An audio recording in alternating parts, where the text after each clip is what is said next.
propose maintenant un quiz sur les certifications. Alors, certification et sceaux. Très intéressant. Donc, l'idée, c'est que vous me citiez tour à tour les certifications. Alors, soit les certifications. En fait, c'est difficile à expliquer sans vous donner un exemple et donc sans vous donner une réponse, mais je pense que vous comprenez. Les certifications au sein de l'horlogerie ou les sceaux, les marques, les marquages qu'on peut apporter au sein de l'horlogerie. Donc, les deux. Ok. Moi, j'ai. Donc, Ouais, Meryl, c'est tu pas simple commences. ça. Meryl, tu Bah, commences. t'as le COSC. Tout à fait, le COSC. Oui, c'est le premier que j'avais mis. Donc, COSC, qui signifie Bah, là, c'est écrit, donc c'est facile. Superlative Cost Chronometer Non. Officially bah non, Certified. du coup, ça serait SCOC, du coup. Non, c'est chronomètre. Je sais que c'est le. Alors, attends, je ne vais plus trouver le nom. Tu m'as mis la pression là. Donc, c'est suisse, donc ça doit être en français normalement, non? Ouais, c'est en français, ouais. Donc, chronomètre officiel et à la fin, ça doit être suisse. Alors, Et c'est certificat, même moi, je suis pas sûr, mais pour moi, c'est certificat officiel, certification officielle chronomètre suisse. C'est ça. Donc, le COSC, Super. qui est en effet une certification qui peut être apposée sur les montres qui respectent. Alors, nous, la plus connue, c'est en termes de tenue au temps. Donc, la certification COSC est délivrée à des montres qui sont à -4 plus 6 maximum par jour en termes de je prestige. pense que Florent, à vérifier, hein. Mais Ouais. c'est pas sûr, quand tu as dit c'est des montres qui ont plus 4, moins 6 par jour, je Mm. pense que c'est pas la montre, c'est seulement le mouvement. Oui, bah oui, le mouvement. Oui, mais Enfin, le mouvement qui est pas monté dans la boîte. oui, alors la certification, de ce que tu veux dire, c'est que la certification se fait avant emboîtement. Exactement, ce qui est Ouais. différent Oui, de. moi je parle de la montre, mais oui, les performances du mouvement doivent être dans -4 plus 6 par jour. Ouais. Et il me semble que c'est pas le seul, c'est pas le seul critère, mais c'est le plus connu et le plus difficile à atteindre. Ouais. Alors, c'est marrant que pour le COSC, tu prennes une Auster Perpetual avec la certification Rolex, parce que Rolex, avec leur chronomètre superlatif, sont au-dessus des spécifications COSC. Tout à fait. Étant donné que c'était ton tour, Vincent, tu viens de donner une autre certification qui est le superlatif COSC. Donc, c'est celui que je mets ici. Et donc, le superlatif COSC qui est par rapport au COSC normal. Ça doit être un +2, -2, quelque chose comme ça. Tout à fait. -2 plus 2 Oh là là. par jour par rapport au -4 plus 6 du COSC normal. Ouais. Donc ça, c'est plus un saut alors, parce que ça vient de la maison elle-même. Tu Oui, vois, la c'est certification, Rolex c'est qui un propose. organisme extérieur, alors que là, c'est pas le cas. Ouais. Oui. Alors, le superlatif COSC, ce que tu veux dire, c'est que le superlatif COSC n'est pas délivré par l'organisme COSC, mais uniquement par Rolex. C'est Oui, ça? pour Oui, ses et propres montres. tu peux pas avoir une Omega qui est superlatif COSC. Ouais, ouais, tout à fait. Ok, donc là, c'était les deux premières. Donc à toi, Meryl. Bah, pour le coup, tu as dans les seaux, tu as le seau Patek, qui est pas sur toutes les Patek d'ailleurs. Alors, c'est le poinçon de Patek. Donc oui, en effet, donc, je ne l'ai pas mis celui-là parce que en fait, j'ai pas mis les seaux qui sont utilisés uniquement par les marques elles-mêmes. En gros, le poinçon Patek, ça veut juste dire, bah, nous Patek, on certifie que c'est une Patek, quoi. Donc c'est pas quelque chose qui. J'ai préféré axer sur ce qui est applicable à tous les acteurs, en fait. Ok. Mais tu as mis les chronos superlatifs. Oui, parce que c'était une sous-branche du COSC. Vous m'avez Ok. compris. Désolé. Donc, le poinçon de D'accord, Patek, je alors l'ai pas mis. attends, ok. Après, je l'ai pas le nom de la certif allemande là, qui est sur les. Non, mais moi, par le COSC, je vais être séché très vite. Bah après, en poinçon, tu connais pas un poinçon qui. Bah, t'as Poinçon de Genève, non? Voilà. Donc, en effet, le poinçon de Genève, c'est ce que j'ai mis là. Ouais, c'est Ouais. celui-là.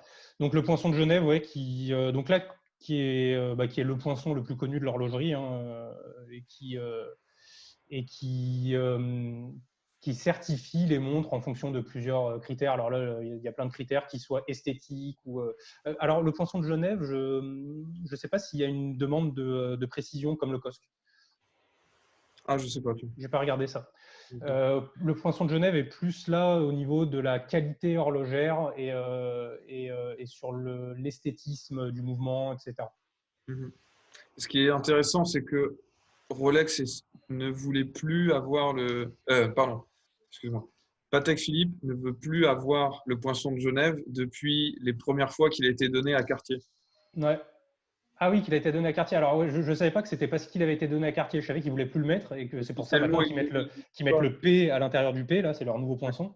Et donc, pourquoi Cartier? Pourquoi ils avaient les boules que Cartier l'est? Parce que pour eux, Cartier ne mérite pas le Poinçon de Genève. Donc, ouais, Cartier, c'est ouais. À partir du moment où Cartier arrive dans les montres qui ont le Poinçon de Genève, Patek Philippe ne veut pas être associé à Cartier. Ils pensent plus, donc ils sortent du Poinçon de Genève, ils n'en veulent plus. Ouais, donc il y a plusieurs marques qui ont eu cette approche-là, hein, de dire oui, mais nous, on fait mieux que le Poinçon de Genève, donc on ne l'utilise plus. Ouais, c'est quelque chose qui a été fait. Ouais. Ouais. Ok, donc le Poinçon de Genève, à toi, Vincent. Je ne sais pas si tu l'as et si c'est vraiment une certification, la certification METAS. Alors non, mais je n'ai pas forcément tout mis. Alors la METAS, on va aller voir. Certification METAS, alors vas-y, parle-nous-en. Non, mais je te dis que je suis pas sûr de savoir ce que c'est, donc si tu l'as pas. Non, je ne l'ai pas, mais ça peut exister. Master Chronometer? Oui, c'est la certification d'Omega, c'est ça? Metas.ch, la certification Master Chronometer Omega. Ouais, alors Omega, on parle sur son site. Est-ce que c'est les seuls? Si, bah, oui, voilà. C'est les seuls. C'est comme Rolex avec leur superlative. On a un article sur Watch Observer. Précision, fiabilité, la nouvelle certification validée par Metas. Alors que la certification COSC se généralise compte tenu des progrès de l'industrie, le Master Chronometer fait son apparition chez Omega, première marque à en bénéficier. Donc, ce n'est pas limité à Omega. C'est ça. Le METAS, c'est un organisme de certification. Parle-moi près de ton micro. Pardon. Je dis le METAS, ça doit être un organisme de certification. Ouais. Mais qui a été, je pense, fortement subventionné par Omega parce que c'est eux qui affichent le Master Chronometer, qui est le wording que seulement Omega utilise aujourd'hui. Ouais, donc apparemment, ouais, Omega et le groupe Swatch. Donc c'est fortement, je pense que c'est fait par le groupe Swatch. Ouais, donc c'est exactement ce que tu dis. Ça a bien été impulsé par Omega, ouais. Ouais, c'est ça. Ok, donc ouais, bah, c'est un peu une certification comme COSC, hein, donc c'est pas mal, ouais. Ça marche. Je l'avais pas prévu celui-là, donc très bien. Meryl. Non, mais là j'en ai plus là. Il y a l'allemande justement la certification allemande qui est celle des Halange et autres. Ils n'ont pas de. Si, moi, je ne connais pas de. Et cette certification justement par rapport à la COSC, elle fait les tests sur la montre et pas que pas que le mouvement. Que le mouvement, exactement. Ouais. Et donc c'est en ça qu'en soi elle serait un peu plus objective que la COSC, mais j'ai oublié le nom.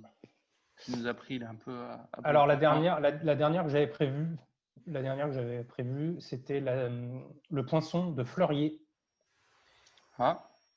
Le poinçon de Fleurier. Dont bénéficie Chopard, non? Ouais, alors justement, petit quiz. Qui bénéficie du poinçon de Fleurier? En fait, Fleurier, c'est un peu comme Genève, hein, c'est une ville, c'est exactement le même principe que le poinçon de Genève, sauf que c'est Fleurier. Et donc, quelle manufacture utilise ce poinçon de Fleurier? Donc j'ai dit Chopard, du coup. Ouais, alors c'est pas Chopard, parce que Chopard, ouais, c'est LU Chopard. Ouais. C'est pas Chopard tout court. Donc LU, mais ça marche, hein, Chopard, donc ouais, LU Chopard. Il y en a un que vous connaissez. C'est vrai que c'est pas facile comme ça, pris à froid. Il y a un petit nom, il y a un petit côté italien dans ce nom de manufacture. Oui, Parmigiani Fleurier. Parmigiani Fleurier. Bah oui, Parmigiani Fleurier qui utilise ça. Il y a aussi Vacher Manufacture Fleurier, donc Vaucher qui manufacture beaucoup moins de montres. Et il y a aussi une autre manufacture qui est basée à Fleurier qui s'appelle Beauvais. Donc là, c'est vraiment de l'ultra-luxe. Les montres Beauvais, donc qui utilise aussi, à ma connaissance, ce poinçon. Donc voilà, c'est aussi un sceau qui existe dans le domaine. Ok. D'accord. Très bien. Eh bien, merci pour ces précisions sur les certifications et les sceaux. Meryl, je ne vois pas de quoi tu parlais sur les montres allemandes. On pourra faire une clarification plus tard.